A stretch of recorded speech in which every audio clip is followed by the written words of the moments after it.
दोस्तों, आपका स्वागत है आपके चैनल एस सिने स्टोरीज पर। और आज हम आपको एक ऐसी मूवी की स्टोरी सुनाने अर्थात एक्सप्लेन करने जा रहे हैं जो कि एक रियल घटना पर बेस्ड है। मूवी का नाम है द डिप्लोमेट। इस मूवी में एक ऐसी लड़की की कहानी है जिसे एक पाकिस्तानी लड़का अपने प्यार के चक्कर में फंसाकर पाकिस्तान ले जाता है और वहाँ पर उसके साथ बहुत अत्याचार किया जाता है। क्या वह लड़की अपने देश वापस आ पाएगी? क्या भारतीय एम्बेसी उसकी कोई मदद कर पाएगी? आइए इन सभी सवालों का जवाब जानने के लिए चलते हैं मूवी की स्टोरी की तरफ। मूवी में एक दिल्ली की रहने वाली डिवोर्सी लड़की होती है जिसका नाम उजमा अहमद होता है। उजमा को पहली मैरिज से एक बेटी होती है जिसका नाम नूर होता है। नूर थैलीसीमिया नामक बीमारी से ग्रसित होती है। उजमा अपनी बेटी के इलाज के लिए पैसा कमाने मलेशिया पहुंच जाती है। मलेशिया में उसकी फ्रेंड शाहीन और उसका पति आमिर कैफ़े चला रहे होते हैं। जैसे ही उजमा अपनी फ्रेंड के घर पहुंचती है तो उसको याद आता है कि मेरा पर्स टैक्सी में छूट गया है।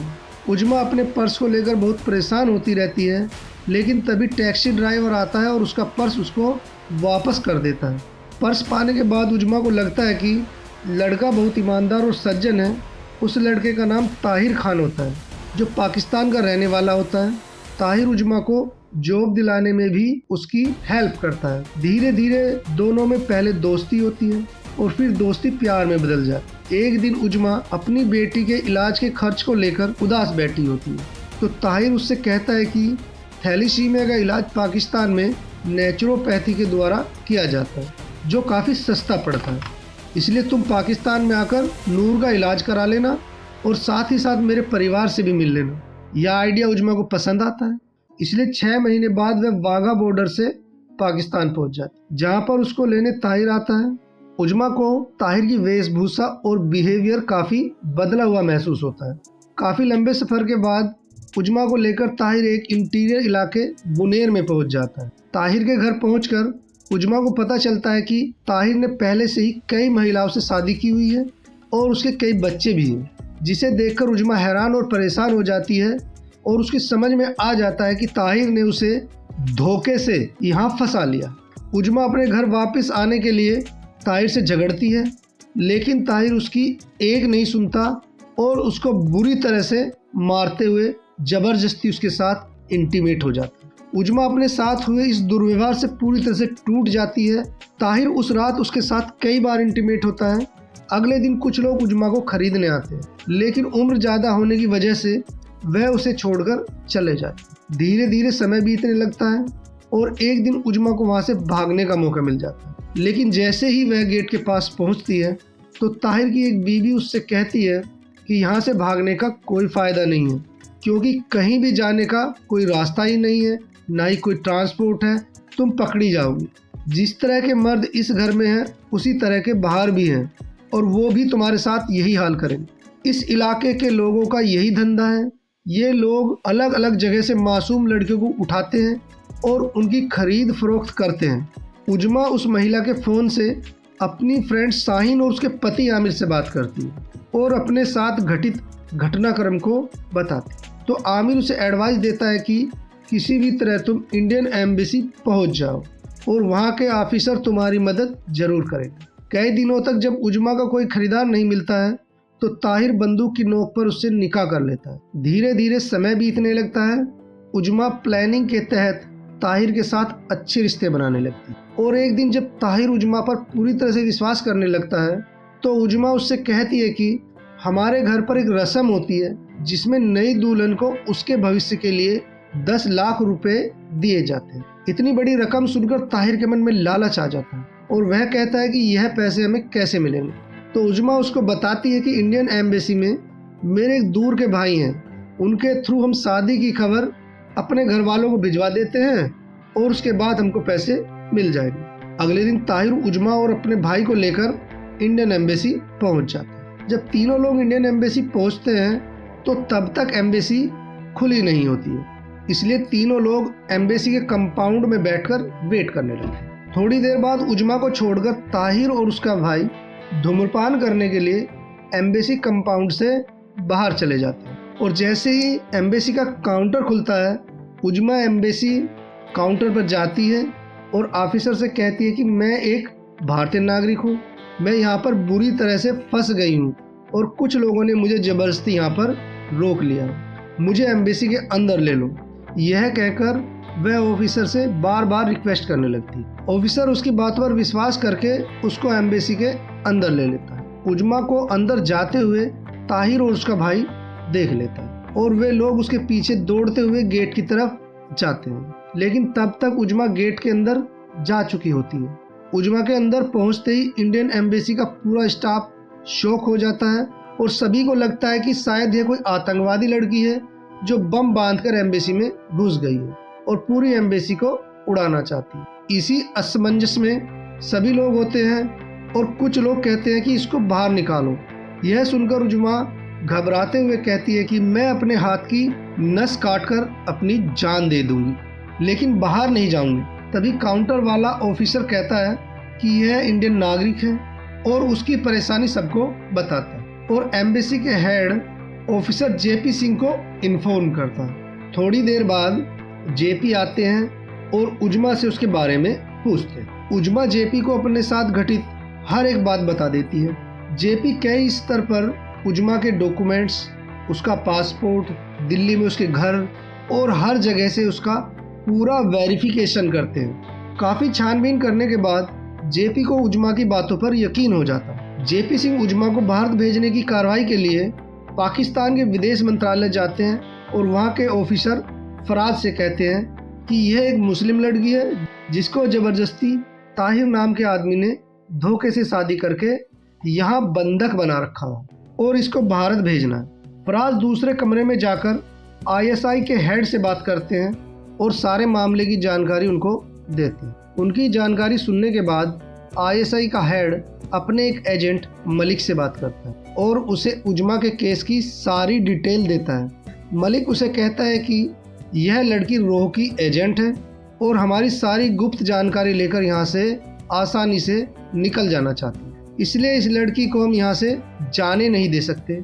इसलिए फराज जेपी को लड़की को वहाँ से भेजने का झूठा आश्वासन देते हुए कहता है कि इस लड़की को मजिस्ट्रेट के सामने एक बयान देना होगा और फिर आसानी से यह भारत जा सकती है। यह सुनकर जेपी खुश हो जाता है और सोचता है कि लड़की आसानी से अपने घर पहुँच जाएगी। दूसरी तरफ ताहिर अपने लोगों को इकट्ठा करने लगता है। उसकी हेल्प करने के लिए कई गाड़ियों में हथियारबंद लोग उसके पास आने लगते हैं। रात में विदेश मंत्री सुषमा स्वराज जी का फ़ोन जेपी के पास आता है और वह उनसे कहती है कि जेपी यह मामला बहुत ही सेंसिटिव है, इस मामले में हर एक कदम सोच समझ कर रखना। सुषमा जी आगे कहती हैं कि लड़की इंडियन एम्बेसी में है और अगर कुछ भी उल्टा सीधा हो जाएगा तो इससे पूरे भारत की बदनामी होगी।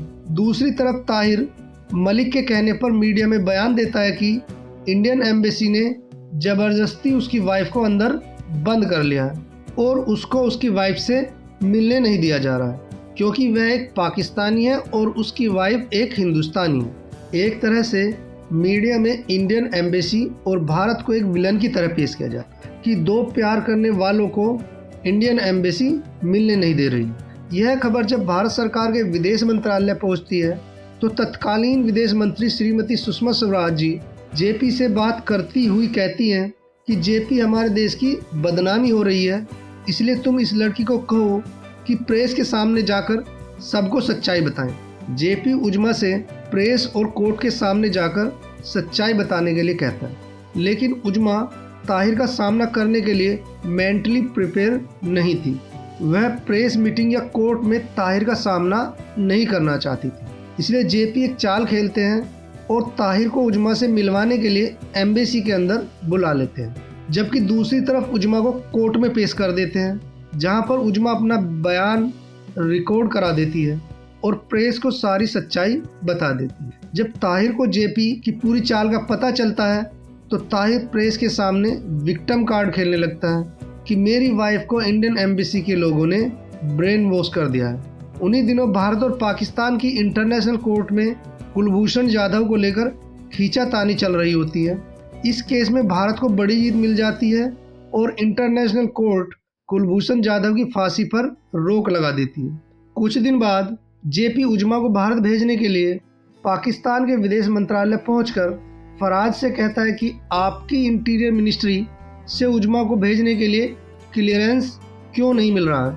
फराज जेपी को उत्तर देते हैं कि कुलभूषण के केस की वजह से हमें बहुत ज़्यादा काम है और अभी हम आपकी कोई मदद नहीं कर पाएंगे। फराज जेपी को ढुलमुल जवाब देकर वहाँ से वापस भेज देता है। जेपी एम्बेसी पहुंचकर उजमा को सारी कंडीशन बताते हैं कि पाकिस्तान सरकार की तरफ से उन्हें कोई भी पॉजिटिव रिस्पॉन्स नहीं मिल रहा है। उजमा निराश होते हुए जेपी से कहती है कि अगर ऐसी कंडीशन बन जाए कि मुझे ताहिर को सौंपना पड़े तो मुझे जहर लाकर दे देना।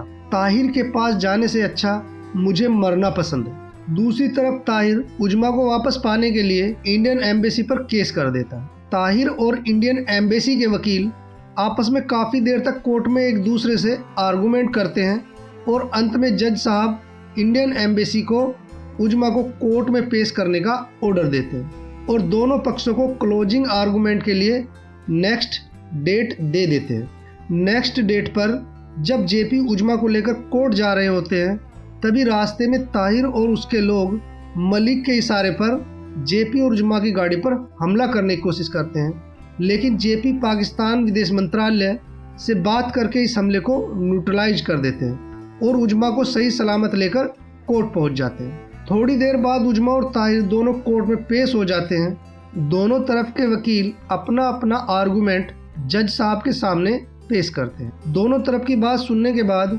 जज साहब फैसला सुनाते हैं कि उजमा अपने घर जा सकती है और उजमा को पूरी सुरक्षा के साथ वाघा बॉर्डर से भारत भेज दिया जाए।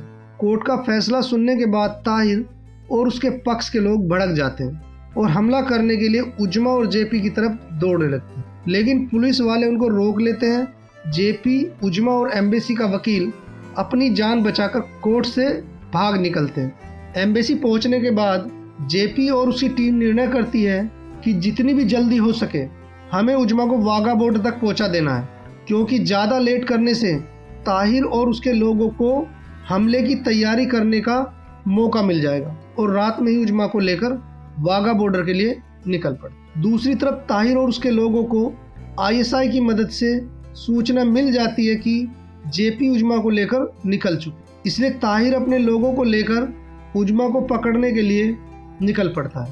ताहिर के इरादों से जेपी पूरी तरह वाकिफ थे और उन्हें पूरा विश्वास था कि कहीं ना कहीं ताहिर उन पर हमला जरूर करेगा, इसलिए उन्होंने विदेश मंत्री सुषमा स्वराज जी से इस विषय में बात कर ली थी।